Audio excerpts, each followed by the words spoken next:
नाशिक जिल्ह्यामध्ये काल संध्याकाळपासून होत असलेल्या अतिवृष्टीचा परिणाम हा मोठ्या प्रमाणात विविध धरणांमधून विसर्ग होत आहे आणि या विसर्गामुळे नदीकाठच्या लोकांना सतर्कतेचा इशारा देण्यात आलेला आहे।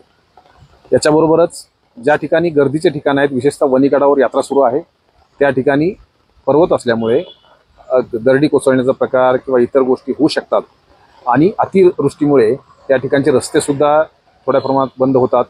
अशा वेळी अशा ठिकाणी जाण्याचं टाळलं पाहिजे आणि ज्या लोकांनी त्या ठिकाणी गेलेले आहेत अशा लोकांनी सुरक्षिततेचे सर्व उपाययोजना केल्या पाहिजेत, जेणेकरून आपली आणि आपल्या कुटुंबियाची सुरक्षितता ठेवता येईल। याचबरोबर जिल्ह्यामध्ये जे इतर ठिकाणं आहेत की ज्या ठिकाणी पाण्याच्या विसर्गामुळे धबधबे निर्माण होतात, अशा ठिकाणी कृपया आपण जाऊ नये। अशा ठिकाणी धोका होण्याची शक्यता असते। सुरक्षिततेची उपाययोजना करून अत्यावश्यक असेल अशाच वेळी शक्यतो बाहेर पडावं आणि आपली आणि आपल्या कुटुंबियाची सुरक्षितता ठेवावी। धन्यवाद। तर अनेक धरणामधून अतिवृष्टीमुळे ओव्हरफ्लो झालेला आहे आणि त्याचा विसर्ग हा मोठ्या प्रमाणात सुरू आहे।